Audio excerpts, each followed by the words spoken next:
Yes. Is this your presentation? Awesome. Sorry, I didn't realize that like all of this was not set up.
Are we supposed to scan and take?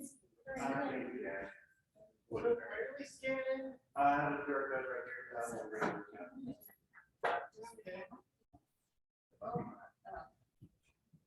Are we here? No. What time are you presenting at?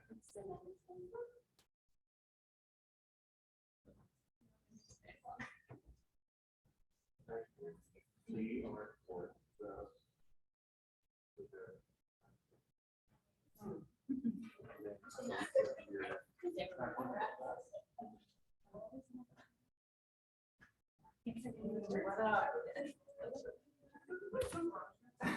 It's on the paper.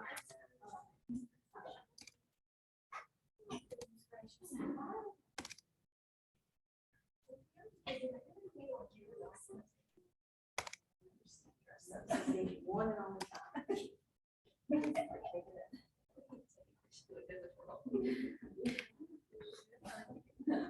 Zach, did we get that PowerPoint fixed? Whatever they sent us this morning.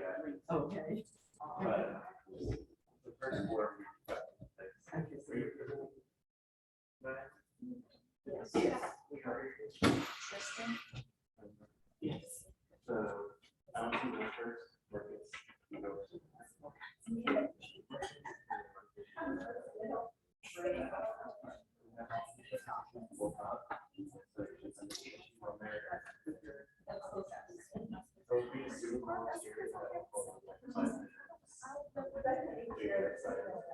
Oh, did you? So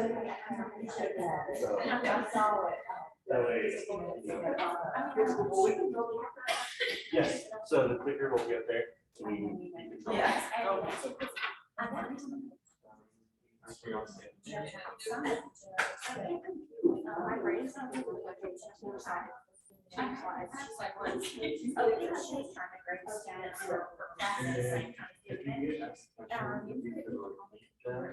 Whenever they get past. Where. That's what it's like. How does this make something? Feel for you. I'm able to figure it out. You don't have to, you got 10 minutes. So you have. Yes. Yeah, I mean, I yeah, please do that.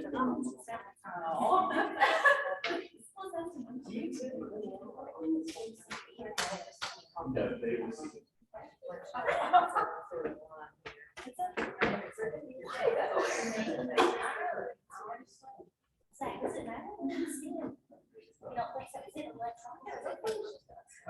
They have some papers over here, but I don't know.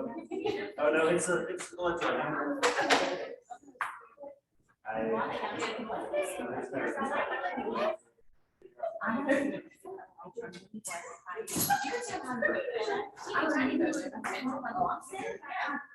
Oh, yeah, me too.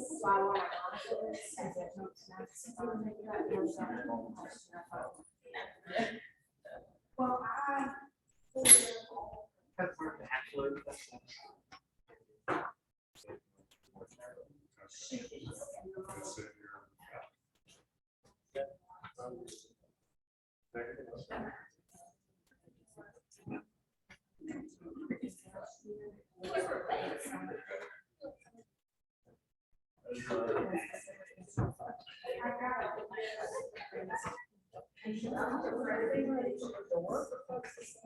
Yes, that session's here. This is the one. Yes.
Every time that we get such a.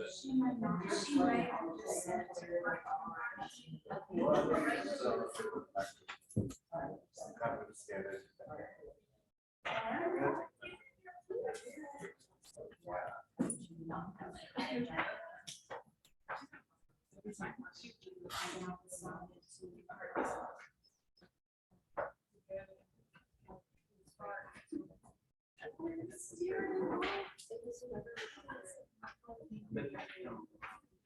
should just start being fucking. Yeah, okay. That's what it was.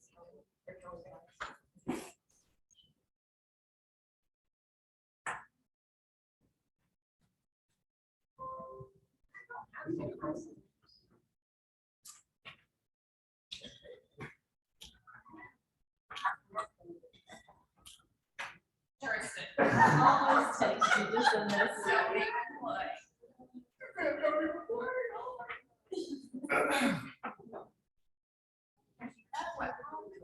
Say something like that, but it's not true.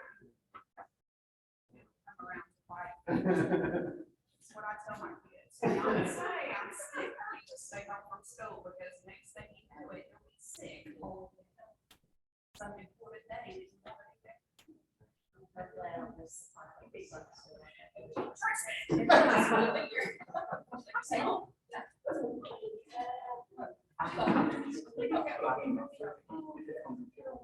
Professor Castle and I've been in nursing too long. We don't have our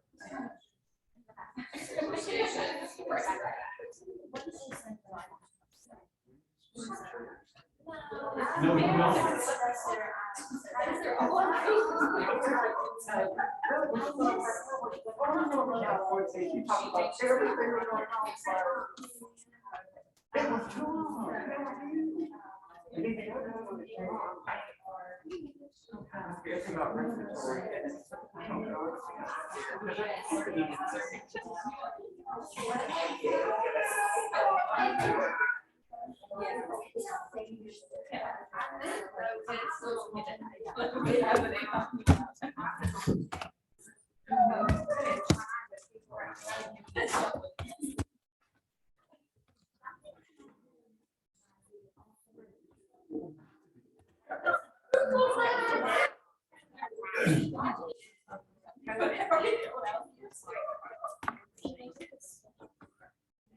I need another table. I need another like podium. You need a chair? Is that too far? Can we put this in the chair? I want to knock something over.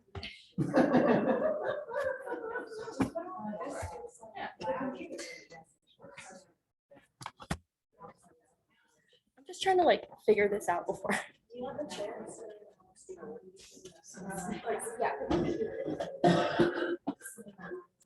I mean, this is for us, right? I mean, there is a cord here. Oh, is there? Yeah, just unplug it.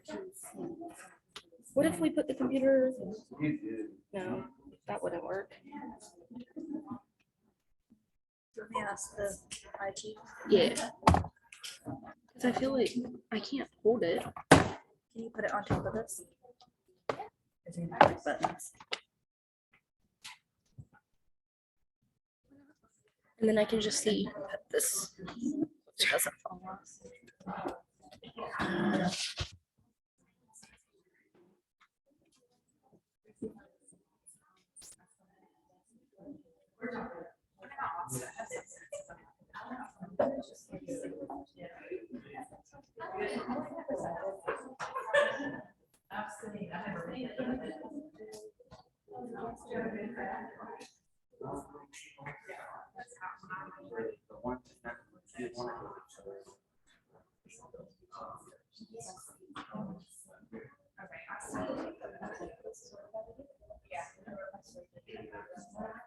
Did you really? I had it like a couple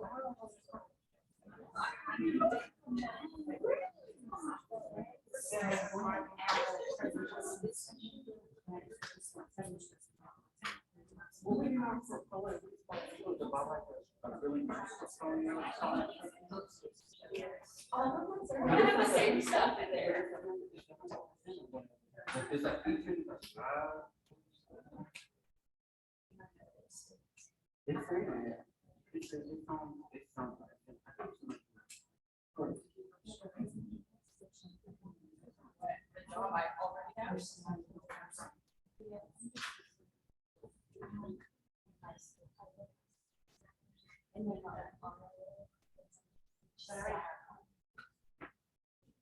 But do they keep it? Are they just breaking things?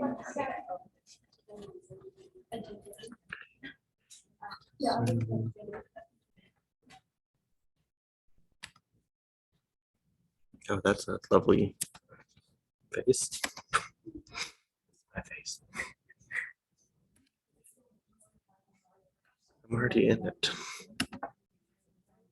And it's already recording.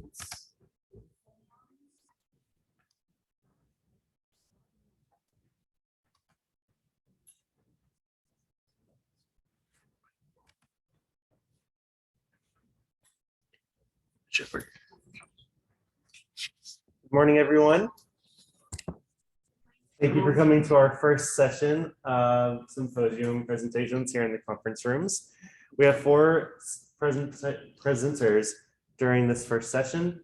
Please give them your undivided attention. For those that are on Zoom, please let us know if you're having any technical difficulties in the chat, and we'll work on that. Please hold all of your questions until the end of each person's presentation. For those that are on Zoom, if you have any questions, please put those in the chat, and then we will go from there. If you have any technical difficulties or anything, just wave, we'll get you. Other than that, I'm going to turn it over to our first presenter, Allison. Good morning, everyone, and welcome to my symposium presentation. I'm Allison. I'm a nursing student here. I've constructed my evidence-based practice presentation around the topic of labor and delivery, and will be presenting on the topic of, in natural childbirth, do alternative birthing positions decrease the occurrence of delivery complications? So throughout my presentation, you're going to hear me refer to a PICO question. And if anybody's unfamiliar with a PICO question, it's the title of my presentation. And this is the clinical question that helped me guide my evidence-based practice. So in this presentation, we're going to touch base and review the topics as followed. Slides 1 and 2, I will be clarifying some definitions and providing a generalized overview of some information that goes along with the topic of my presentation. In slides 3 through 7, I will go over articles that I use to collect data and information in order to support my evidence-based practice presentation. And then in slides 8 and 10, we'll start wrapping things up. So from here, I'm going to go ahead and clarify some definitions and dive into the articles that I use to support my evidence in the slides to come. So lithotomy versus upright positions. Lithotomy position is the position in which the patient is resting supine with the hips and knees flexed and the thighs apart. The feet are often placed in stirrups to provide extra support. And this position is kind of considered the gold standard for a lot of physicians because it gives the most convenient access to the baby during delivery. The downside of this position is that the woman is pushing against gravity and all the pressure is being exerted onto the perineal area. And this particular position is often associated with the most perineal trauma. Upright positions, on the other hand, include sitting, squatting, or kneeling. And rather than lying supine, the woman is actually in a vertical position, further increasing the diameter of the birth canal, which gives the baby more room to advance through the birth canal. And it also decreases the risk of aortic compression, which increases the blood flow to the baby. In upright positions, women are pushing with the flow of gravity rather than against it. And this decreases the pressure being exerted onto the perineal area, which in turn decreases the risk for that trauma. As you can see, upright positions have many benefits. Okay, so what is considered natural childbirth? I believe that if you asked every person in this room what the definition of natural childbirth was, they would all have different answers. So I created this slide in order to clarify what it means to actually deliver a child naturally. Natural childbirth has been defined as giving birth with little to no medical or technological interventions. These women may choose to give birth solely using natural pain management techniques. These natural pain management techniques include the implementation of breathing exercises, sacral massage, submersion or partial submersion in water, the use of birthing balls, and usually we see like peanut balls or yoga balls, and the application of heat or cold packs. Childbirth can no longer be classified as natural when epidurals and pain medication are electively used. Furthermore, childbirth is no longer classified as natural when the mother must undergo assistive procedures. And these assistive procedures are like C-sections, vacuum assistance, forceps, and episiotomy in order to help the delivery process come along. Complications that are most commonly seen during childbirth include hemorrhage, perineal lacerations to all degrees, shoulder dystocia, which is where the baby's shoulder gets stuck in the birth canal, And this prevents the baby to further advance down, and prolonged duration of delivery and fetal distress. And we see fetal distress as a decrease in fetal movement and an increase in abnormal heart rate. So I'm going to kind of change gears here and talk about some of the articles that assisted me with my research. And the first article that I reviewed and gathered data from was a review and comparison of common maternal positions during childbirth. This article was a systematic review whose purpose was to explore numerous studies that were conducted among 5 continents around the world. This includes Africa, Asia, Australia, Europe, and South America. And these studies set out to determine the preferred laboring positions and the risks and benefits associated with the use of alternative laboring positions in these particular geographic locations. These results were not displayed as numerical values. However, the results did conclude that upright and lateral positions do indeed have the potential to not only improve fetal and maternal outcomes, but they also have the potential to decrease the occurrence of delivery complications. The article also mentions that supine and lithotomy position are to be avoided unless the woman is comfortable due to the increased risk of severe perineal trauma, prolonged labor, greater labor pains, and increased concern regarding fetal heart rate patterns. As evidenced by the results, I determined that the article directly correlates with my PICO question. Comparison of complications between lithotomy positions and squatting positions during childbirth was the second article that I reviewed and gathered data from. And this article was a randomized controlled trial whose purpose was to compare complications that may arise when women are utilizing the squatting and lithotomy positions during childbirth. They did this by conducting a randomized controlled trial on 302 women. These 302 women were further divided into 2 groups, which they referred to as Group A and Group B. And Group A represented the group of women that utilized the squatting position during labor and delivery. The Group B was the group of women that utilized the lithotomy position. The results were displayed as numerical values, and those numerical values are displayed on the next slide. So these are the results from the article displayed as numerical values in the form of percentages. And as you can see, the results are in regard to the 2 groups, which are the Group A and Group B, like I explained in the last slide. And these results ultimately concluded that allowing women to assume the squatting position does not increase the risk for complications, but rather that positions other than lithotomy position could be safely utilized to reduce potential complications. Therefore, as evidenced by the results, it can be determined that the article directly correlates with my PICO question. The third article I reviewed and gathered data from was benefits and risks of upright positions during the 2nd stage of childbirth. This article was a systematic review whose purpose was to summarize the evidence regarding the benefits and risks of the upright position in order to explore the best evidence for clinical practice and decision-making by identifying and comparing 7 studies. Of these 7 studies, there were 5 English and 2 Chinese studies. And these results were displayed as numerical values, which are further explained in the next slide. And the results from this article were displayed in a way that I was unfamiliar with. So upon further research, I was able to understand the concept behind how these numerical values were further calculated. Rather than percentages, the results from this article were displayed as mean differences and risk ratios. So the mean difference is defined as a standard statistic that measures the absolute difference between the mean value in 2 groups and in a clinical trial. Therefore, the mean difference indicates how much of a difference there is between the averages of 2 separate groups. Risk ratios are defined as a risk of a health event. So these health events can be disease, injury, risk factors, or death, and among one group with the risk of another group. So kind of how the risk ratios work, if the risk ratio is 1.0 or below, it suggests that there's little to no difference or a small chance that a risk is present during a certain situation. However, if the risk is above 1.0, there's an increased risk that a specific outcome will occur. The results concluded that in women without epidural analgesia, upright positions reduce the need for instrumental assistance during delivery, shortens the length of labor, reduces the rate of episiotomy, and decreases the occurrence of abnormal fetal heart rate patterns, which ultimately in end reduces the occurrence of delivery complications in natural childbirth. And as evidenced by the results of this article, I determined that the article directly correlates with my PICO question. Meta-analysis of the effect of maternal health of upright positions during the second stage of labor without routine epidural anesthesia is the fourth article that I reviewed and gathered data from.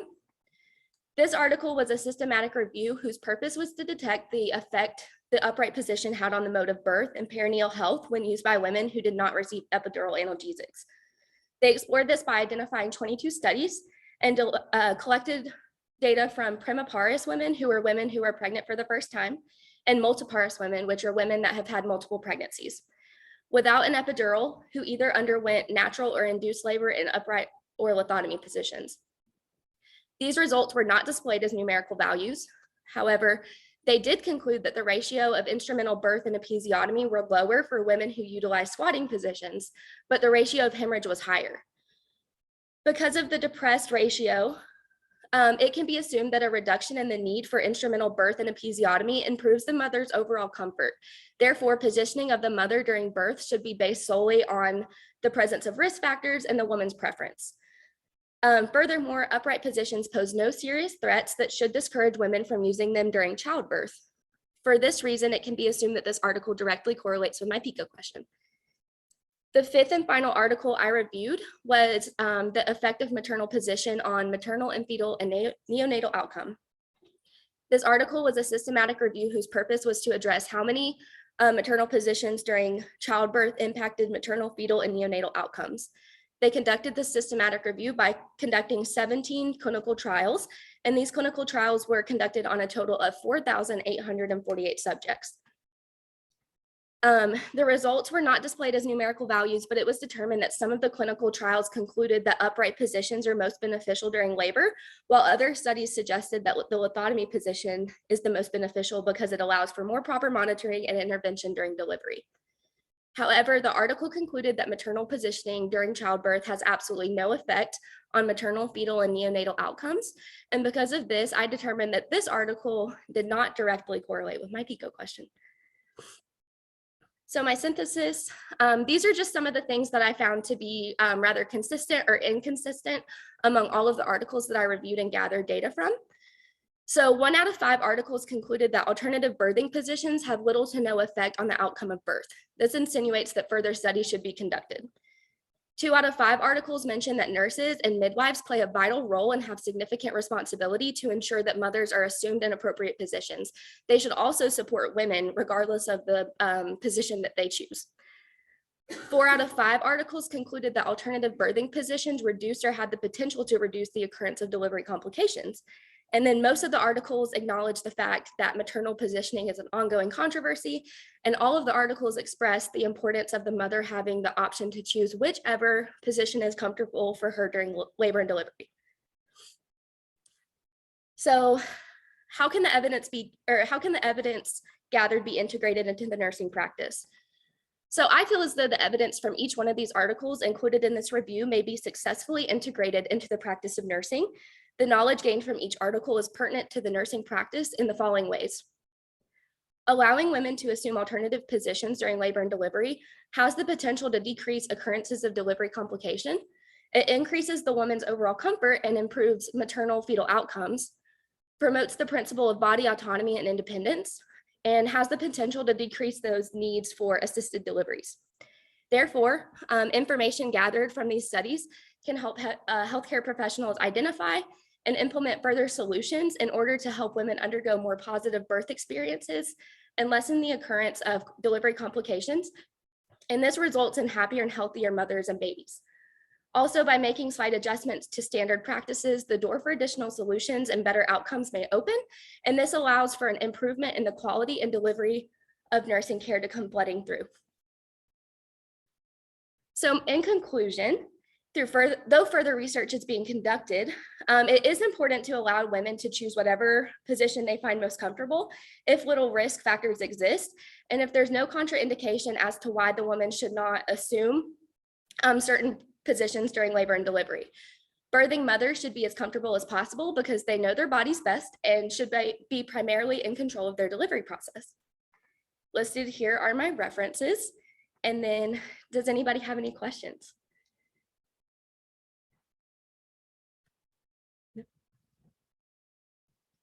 Allison, what interests you in this topic?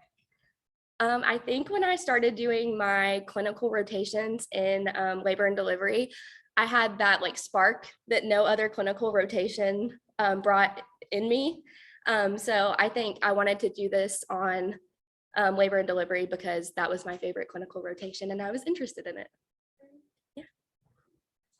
Thank you. And thank you all for coming to my presentation.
Our next presenter is Marcus, so I'm going to turn it over to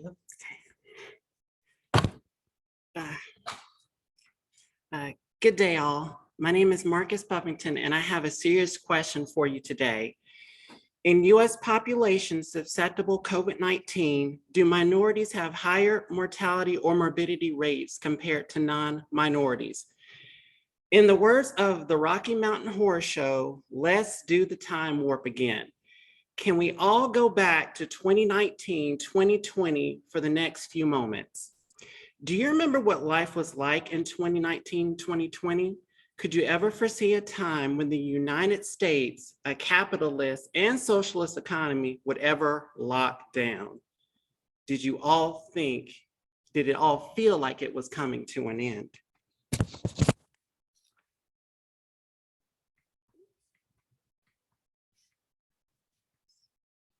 It's not going. I'm sorry.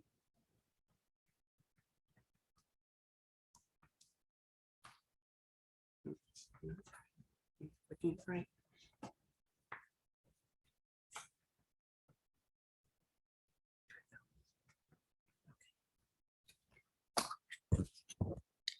Enter SARS-CoV-2, aka coronavirus disease 2019, aka COVID-19. What is COVID-19? COVID-19 is a respiratory disease caused by SARS-CoV-2, a coronavirus discovered in 2019. The virus spreads mainly from person to person through respiratory droplets produced when an infected person coughs, sneezes, or talks. Some people who are infected may not have symptoms.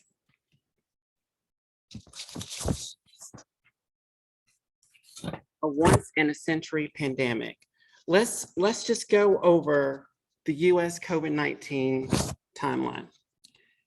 January 31st, 2020, Washington reports the first known case in the United States. January 21st, 2020, the WHO declares COVID-19 as a global health emergency.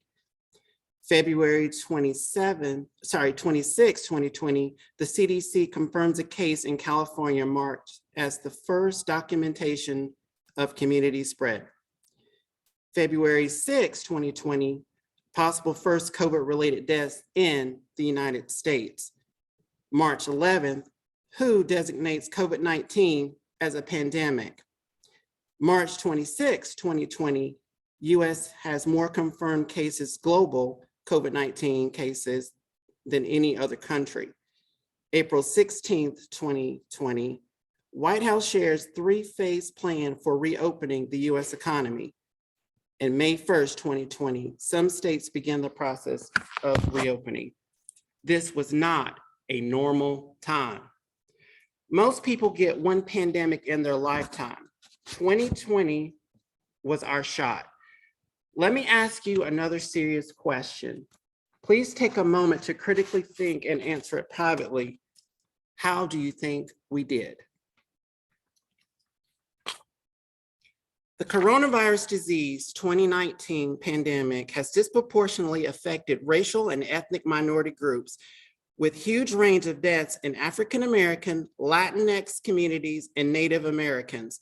Although the mechanisms of these disparities are being investigated, they can be conceived as emerging from social determinants of health as well as biomedical factors. Minority groups are disproportionately affected by chronic medical conditions and lessened access to healthcare that may foreshadow worse COVID-19 outcomes. Additionally, minority communities are more likely to experience living and working conditions that predispose them to worse outcomes. Underpinning these disparities are longstanding structural and societal factors that the coronavirus pandemic has exposed. Clinicians can partner with clients and communities to reduce the short-term impact of coronavirus disparities while advocating for structural change. So let's go back to that term, social determinants of health.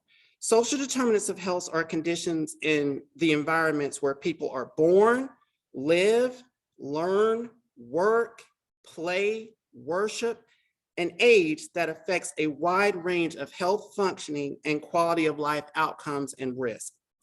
So the social determinants of health can be grouped into 5 domains: economic stability, education access and quality, healthcare access and quality, neighborhood and built environment, and social and community context. So think about the social determinants of health, add the coronavirus disease into the mix, plus being a member of a marginalized community, it could all feel like it was coming to an end. Minority groups are more probable to have communication gaps due to issues of socioeconomic disadvantage, health literacy, and limited English language aptitude. These gaps are exacerbated by well-founded mistrust of health institutions in some minority communities. The consequence is a relative lack of trustworthy coronavirus information reaching marginalized communities, hence advancing the risk of disease contraction and transmission. So let's take a moment and highlight the word health literacy. Health literacy is the ability to obtain, read, understand, and use health information in order to make appropriate health decisions and follow instructions for treatment. What grade level is health literacy materials written for clients? It's written at a 6th grade level. To the many underserved rural communities around the country, think about the social determinants of health, add the coronavirus disease to the mix, plus being a member of a marginalized community, it could all feel like it was coming to an end. So let's take a look at this chart here. So the title of it is Age-Related COVID-19 Associated Hospitalization Rates by Race and Ethnicity. So starting at the very end, we have American Indians and Alaska Natives. So this chart is going up by the 100,000s in the population. So it was at the very top. And just a little bit down was non-Hispanic Blacks. Just a little bit lower than that was Hispanic and Latino. So then it takes a big leap down to non-Hispanic Asian or Pacific Islanders, and at the very bottom, non-Hispanic whites. So I have another serious question. What does novel coronavirus mean? A novel virus is a virus that has not been previously recorded. Reminder, we are still doing the time warp thing. Back in 2020, there was no guidance on how to test, trace, treat, isolate, and defeat the novel coronavirus. The novel coronavirus disease assaulted communities of color in our country, an incredibly poignant and evocative moment in time. After careful examination and research as evidenced by this body of work, a reasonable person could say that minorities indeed have higher mortality or morbidity rates compared to non-minorities. Minority and disadvantaged communities have experienced higher rates of infection and death from coronavirus. along with greater economic impact with respect to the social factors that are challenging prior to the pandemic are only amplified by the global health crisis. Why are Black people sicker? Why do they die earlier than any other racial groups? Many factors likely contribute to the increased morbidity and mortality among Black people. It is undeniable, though, that one of the factors is the care that they receive from their providers. Black people simply are not receiving the same quality of healthcare that their white counterparts receive, and this second-rate healthcare is shortening their lives. So I just wanted to go to this image because it says Vice President Kamala Davis Harris is objectively a leader in communities of color around the world. In my view, I think that it was crucial and critically important for the nation to witness the highest ranking female official receive the coronavirus vaccine on television. African Americans trust leaders in their communities, i.e. pastors and doctors. Medical officials in our country's institutions were strongly encouraging pastors and doctors to reach out to vulnerable members in their communities to get the coronavirus inoculation. Vaccine hesitancy among many folk within communities of color was at a staggering high point during the height of the pandemic. There is a twisted and sordid history between communities of color and medical institutions that go back to 1932. The Tuskegee study took place in 1932. The main issue of the Tuskegee study was that the main issue with the Tuskegee study was the virus and not the vaccine. The male subjects did not have access to the vaccine. Today, African Americans have access to a coronavirus vaccine. I would always want them to keep that in mind. And just an update on where we are at vaccination status in the country. Per the CDC on March 14th, whites are 48 of the population have been fully vaccinated in the United States. Native Hawaiian and Pacific Islanders are 59% of the population that have been fully vaccinated. Hispanic and Latino, 53% of this population has been fully vaccinated. Black people, 41% of this population has been fully vaccinated. Asians, 60% of this population has been fully vaccinated. And lastly, but not least, American Indians / Alaska Natives, 59% of this population has been fully vaccinated. And anybody has any questions? What do you think that nursing as a whole bridge the gap? I think one of the most important one of the most important aspects of nursing is education. And I think that it is critically important when nurses have those opportunities, when they have those moments to speak with the clients, to develop that emotional connection. The client will begin to trust the nurse. They will begin to rely on the nurse. And so any information that the nurse would pass on to the client, they'll be more likely to accept it because you have to meet people where they are. And people are hungry for the information. They just need people that they can trust to deliver that information. So I think the nurse is very vital because the doctor's not at the bedside, the nurse is. The nurse is the one that's taking care of the client. Any further questions? All right, we're good, thanks.